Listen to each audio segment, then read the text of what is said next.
Okay, hello everyone. Thank you for joining me again. So today I'm going to be talking about some things that I wish that I knew before I started renting rooms out in my home.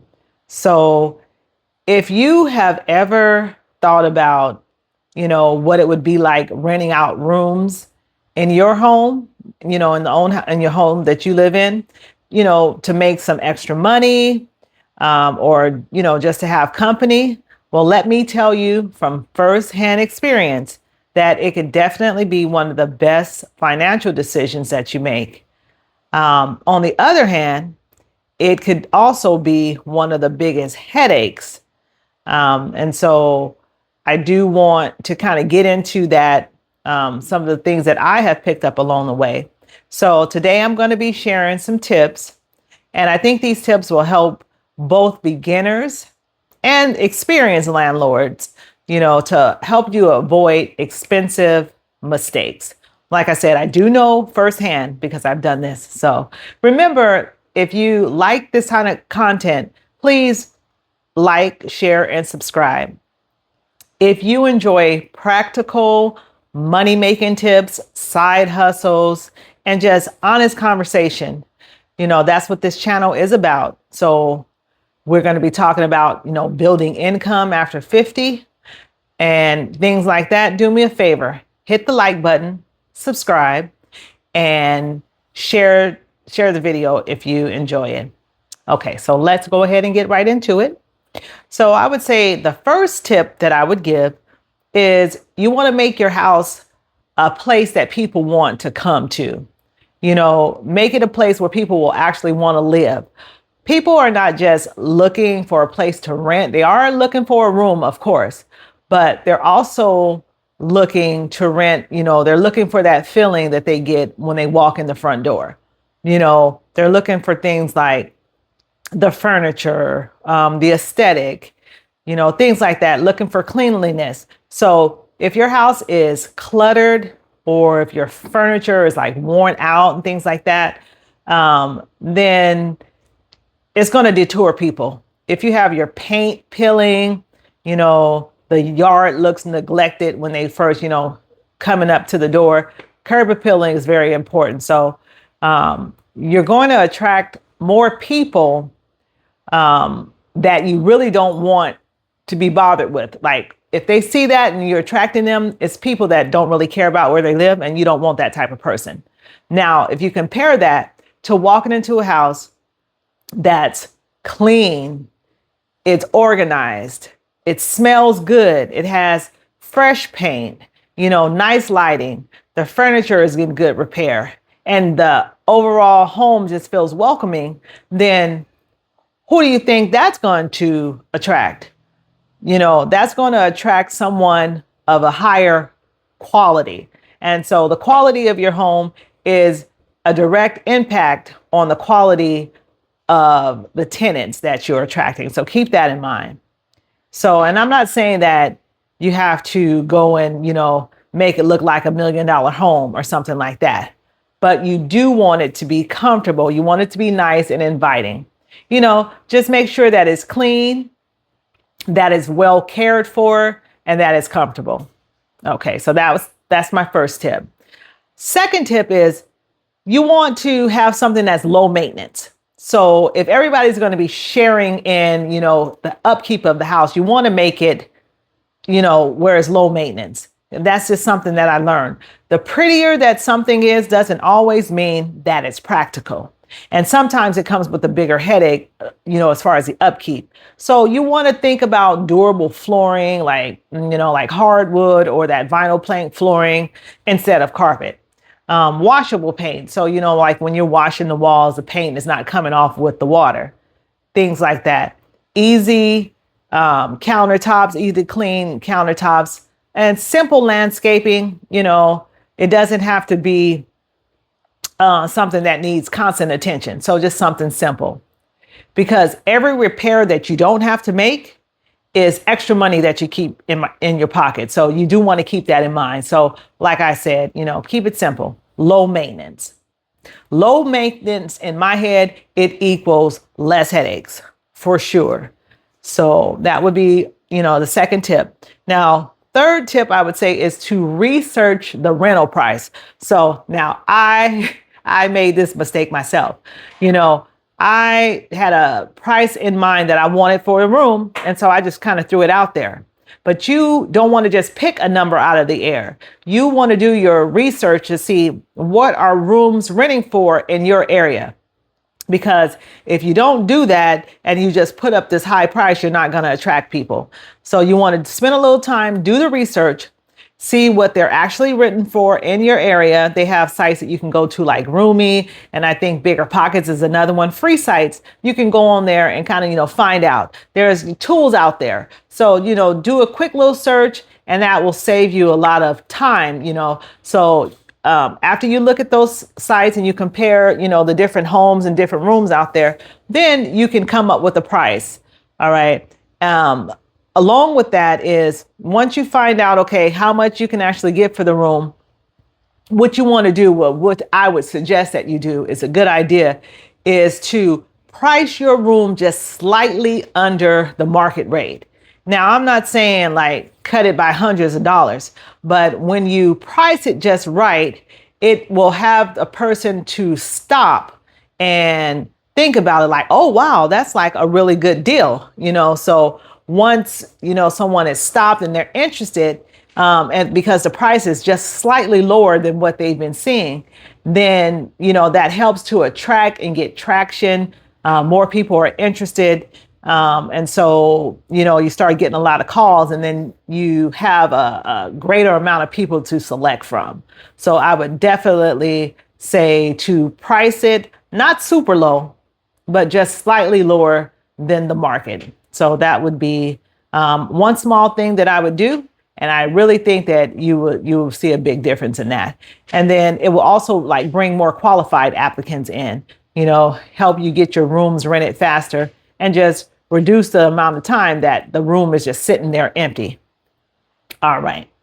The next tip I would say is don't rent to someone just because you need the money. Now, don't get me wrong. Of course, the reason that we're putting a room up for rent is to make money. Now, that's a given.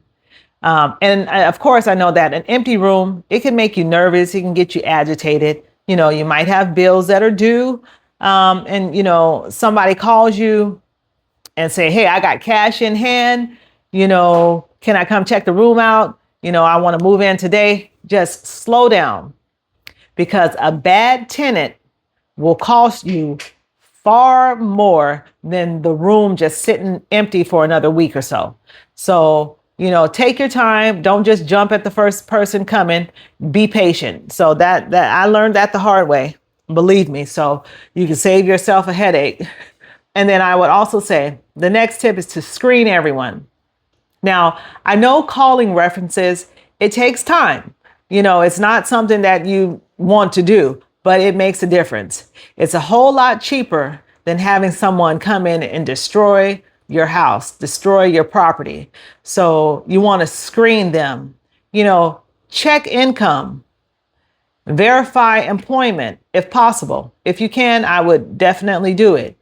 Run a background check, and only when that's appropriate. So I'm not saying you have to run a background check every time, but if you can and it's appropriate, do so. Call references, have them list references and then actually call and follow up. Talk to previous landlords if possible. Just do your due diligence, because 1 hour of screening, it can save you months of stress and headaches. So that would be my next tip, to make sure to screen everyone. All right. The next tip I would say is put everything in writing. And I mean everything. The more you have in writing, the better you are to combat problems. I don't care if it's your cousin. I don't care if it's a church member, a close friend, your coworker, whoever. It doesn't matter.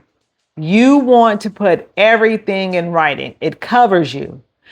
When you put something in writing, then, they can't dispute it. You want to put stuff like your house rules, when the rent is due, the date it's due, what your quiet hours are, guests, what your rules are around guests, parking, what the cleaning responsibility are, the kitchen rules, refrigerator rules.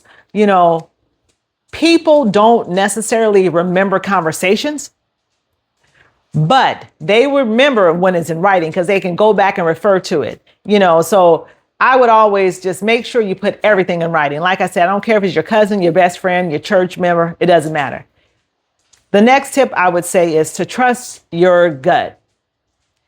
If I've learned anything, it's to trust my gut. When something feels off, from the very first conversation, it usually gets worse after that. They're putting up red flags, asking, what's the latest date I can pay the rent, stuff like that. Or what happens if I pay late, or if they're trying to negotiate every rule, like, okay, you said quiet hours is at 10 o'clock, but what if I'm making noise at 12?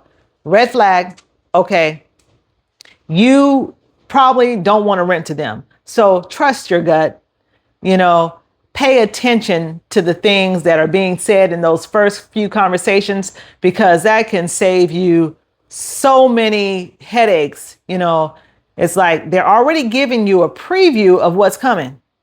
So don't ignore that. I have done that, and I'm telling you, you don't want to do it. Trust your gut. The next tip is treat it like a business. So, of course, it's a home. You live there. And this one was a really hard one for me as well. I have to admit, I'm going to be honest. Because when you live with someone, when you're living in a house, it's easy to become friends with people. I mean, we're human, but you have to remember to treat it like a business. There's nothing wrong with being friendly. Don't get me wrong. You don't want to be a prude. You want to be friendly, but don't stop running your business. That is very important. Rent is still due. I don't care how friendly we are. On rent, on the date it's due, it's due. The rules still apply. And if you pay late and I have a late fees will still be late fees. You still have to pay them. Because when you start mixing business with emotions, that's usually when that's when they start. And so to prevent that, just make sure to always treat it like a business. Number 9, I would say the next tip is to communicate. Communicate early. Don't let little problems become big ones. If something happens, nip it right in the bud right away. If the kitchen keeps getting left dirty, say something, speak up right away. It might be uncomfortable, but it's better when you say something up front. Don't let it linger on. If they're playing loud music and the rules is no loud music after 10, it's 12 o'clock, 1 o'clock in the morning, say something. If the rent is late, the very first day that is late, say something, address it immediately. And I'm saying this to myself too, because I've struggled with that in the past. But most issues are easier fixed when they're small, because when they become large or they linger on, it's very hard to correct it later. So I would say, make sure you do that. And the last tip I would say is just protect your peace. Here's something that nobody talks about. Yes, you're making money. That's the goal, to make money. But this is still your home. This is a place where you come for refuge. Don't sacrifice your peace just to collect rent. Don't do it. Like, your peace is worth way more than any amount of money. And if somebody is constantly, bringing drama, keeping up noise, being disrespectful, doing things, breaking all the rules, or they're making you uncomfortable, then that extra money, no amount of money is worth it. It's just not worth it. It's not worth losing your peace of mind. So remember that it's your home, and your home should still feel like your home. Don't ever jeopardize that. So in closing, what I would say is, when you're renting rooms out, and when I've been renting rooms out, it has helped a lot of people. I've helped people, who may have been homeless without me renting the room out. It has also helped me pay down debt, helped me to build wealth, helped me to have a savings. So, if you're somebody who is looking to rent a room out in your home, remember these tips. The better prepared you are, the fewer surprises that you'll have. So now I would love to hear from you. Is there something that you have considered doing in your own home? Or maybe you've already rented a room out in your home. I would love to hear about your experience. If you have some tips that you can share with me, I would love to hear them. I'm always open because like I said, I don't know everything. But I know that renting rooms out, I've learned a lot of lessons. And I have a lot of experience, and I would love to hear your comments.